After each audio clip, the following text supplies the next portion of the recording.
Assalamualaikum warahmatullahi wabarakatuh. Kembali lagi bersama saya, Salsa Bilani Aini dari Fakultas Ekonomi Bisnis Prodi Akuntansi semester 3 Universitas Yarsi. Nah, di video kali ini saya akan menjelaskan uji asumsi klasik menggunakan data sekunder. Nah, untuk uji asumsi klasik ini ada 4 pengujiannya, yaitu ada yang pertama itu ada uji normalitas, yang kedua itu ada uji multikolinearitas, yang ketiga ada uji autokorelasi, dan yang keempat itu ada uji heteroskedastisitas.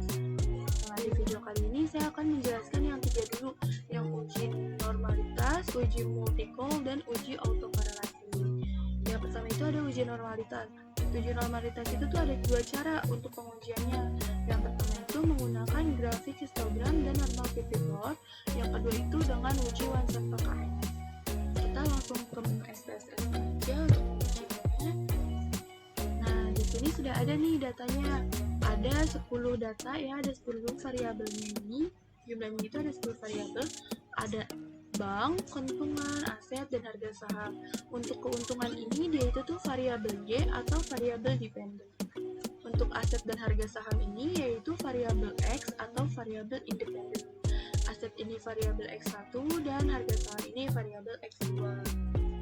Nah, langsung aja kita uji dengan cara kita klik analyze, lalu kita klik regression, lalu kita klik yang linear. Nah, dependentnya ini kita masukin yang keuntungan. Untuk independennya ini kita masukin yang aset dan harga saham. Lalu kita klik yang plot. Nah, yang X-nya ini kita masukin yang zip, Y-nya ini kita masukin yang stress ID. Untuk standar di residual plots-nya kita checklist juga yang histogram dan normal PP plot. Kita klik continue lalu oke. Nah, outputnya akan seperti ini. Di sini kita lihat langsung aja ke yang grafik histogram. Untuk di sini itu grafik datangnya itu kan masuk semua ke dalam garisnya nih. Begitu garisnya ini tuh juga balance antara kanan dan kirinya. Jadi dapat disimpulkan untuk data ini tuh terdistribusi normal. Nah, kita lihat juga di normal PP plot di sini itu untuk yang titik-titiknya ini tuh mendekati garis diagonalnya. Jadi bisa dikatakan juga untuk data ini terdistribusi normal. Datanya itu normal.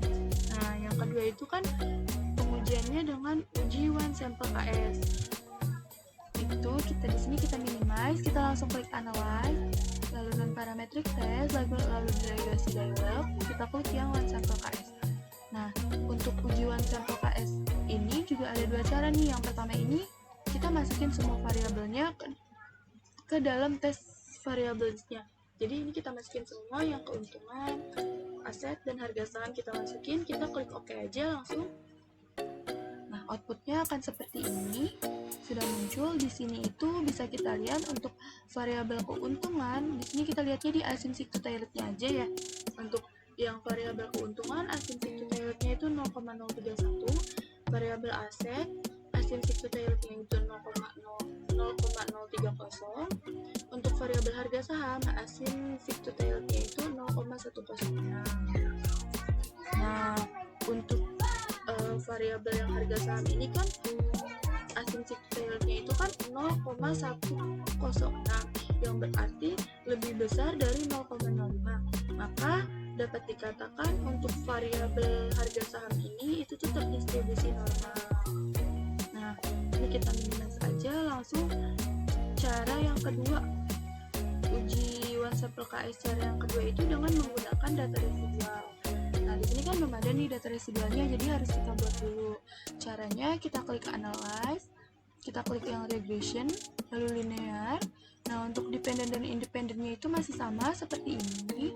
Lalu di sini kita klik yang save, residual. Di kolom residual ini di sini kita klik yang unstandardized-nya. Kita klik continue. Jangan lupa juga untuk plots-nya kita klik, kita unchecklist yang histogram dan normal PP plot karena kita udah nggak mencari diagram itu lagi. Kita continue lalu klik OK. Ini udah, kita minimize aja. Nah, di sini kita bisa lihat nih, di sini sudah ada nih datanya res_1 ya kan. Kalau udah, kita langsung pengujiannya, kita klik analyze, lalu non parametric test, legacy dialog, habis itu kita klik yang one sample KS. Nah, untuk variabel keuntungan, aset, dan harga saham ini kita keluarin aja, kita masukin yang unstandardized ke dalam tes variabel list. Kita klik OK. Nah, untuk outputnya akan muncul seperti ini. Di sini bisa kita lihat ya, asymmetric to Taylor-nya itu 0,200, yang berarti di sini lebih besar dari 0,05. Jadi dapat disimpulkan untuk data ini juga terdistribusi normal. Langsung aja kita ke uji yang kedua, yaitu uji multikolinearitas. Jika hubungan itu mendekati 1, artinya hubungannya mendekati 1. Syarat lolos uji multikol itu jika nilai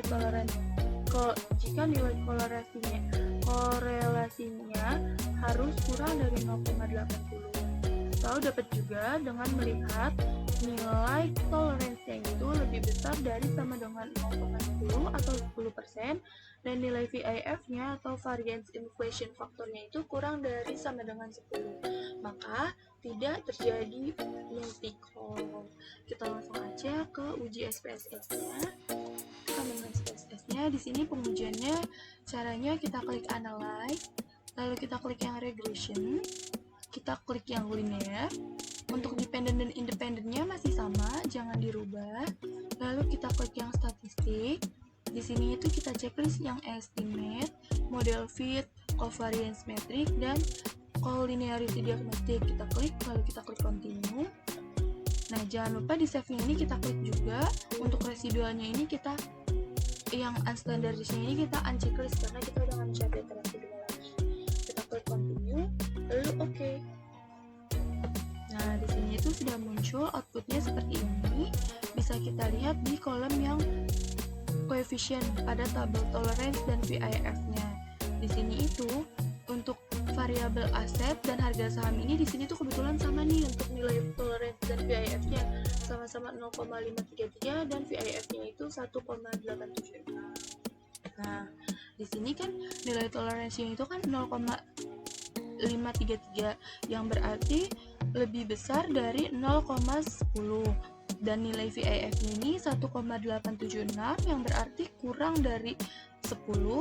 Jadi di sini itu dapat disimpulkan untuk datanya ini tuh tidak terjadi multikol. Baik, lanjut aja kita ke uji yang ketiga, yaitu uji autokorelasi. Tujuannya untuk menguji apakah dalam model regresi ditemukan adanya korelasi antar kesalahan pengganggu atau residual pada periode T dengan periode sebelumnya atau T1. Nah, menurut Beza di tahun 2011 ini tuh ada beberapa uji yang dilakukan nih untuk uji autokorelasi ini nih. Nah, di sini kita memakai uji yang Durbin-Watson atau DW dan Rantes aja. Nah, kita langsung aja ke uji yang pertama, yaitu uji menggunakan Durbin-Watson atau DW. Kita langsung aja ke SPSS-nya. Nah, di sini itu kita klik analyze, lalu kita klik yang regression, kita klik yang linear. Nah, untuk dependent dan independennya ini tuh masih sama, lalu kita klik yang statistik. Untuk residualnya ini kita klik yang Durbin-Watson, kita klik continue, lalu oke. Nah, outputnya akan muncul seperti ini. Di sini bisa kita lihat pada tabel model summary pada kolom Durbin-Watson, di sini itu terdapat nilainya 1,870. Nah, di sini itu kan udah nih, di sini ditulisin ya, untuk Durbin-Watsonnya itu 1,870. Nah, di sini jika Durbin-Watsonnya itu lebih besar dari Durbin upper, maka tidak terdapat autokorelasi positif. Nah, Durbin upper dan Durbin lowernya ini harus kita cari nih menggunakan tabel. Nah, di sini K-nya itu sama dengan 2, K itu tuh jumlah variabel independennya. Tadi kan ada X1 dan X2. Nah, N ini itu jumlah sampelnya, jumlah variabelnya, jumlah sampelnya. Jumlah sampelnya itu kan ada 10 sampel ya. Jadi, kita untuk mencari Durbin upper dan Durbin lowernya ini, kita mencarinya itu menggunakan tabel. Nah, di sini saya sudah ada tabelnya. Nah, tadi kan di sini K-nya itu udah dikasih tahu ya, K-nya itu K2, berarti dia adanya itu di sini. Nah, untuk N-nya itu 10 di sini nih, berarti dia adanya di sini nih untuk sini bisa dilihat untuk durbin upper dan durbin lowernya itu, di sini durbin uppernya itu 1,6413 dan durbin lowernya itu 0,697. Nah, kan tadi untuk datanya itu jika durbin Watson-nya itu lebih besar dari durbin upper, maka tidak terdapat autokorelasi positif. Tadi kan durbin di sini kan durbin Watson-nya itu kan 1,870 dan durbin upper-nya itu kan tadi di sini itu 1,6413, yang berarti durbin Watson ini lebih besar nih daripada durbin upper, maka dapat disimpulkan untuk data ini tidak terdapat autokorelasi positif. Nah, yang kedua itu kita caranya dengan menggunakan uji rantes. Nah, uji rantes ini kita itu tuh pakai data yang residual. Kita ke menu SPSS langsung aja. Uji rantes ini kita tuh menggunakan yang residual.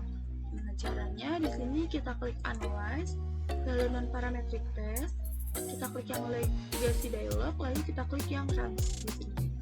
Untuk tes variabilisnya di sini itu kita masukin yang unstandardized. Kita masukin, ini langsung klik OK aja. Lalu outputnya akan muncul seperti ini. Nah, di sini itu diperoleh nih untuk asymptotic to tailored-nya itu 1,000, yang mana ini berarti tuh lebih besar daripada 0,05.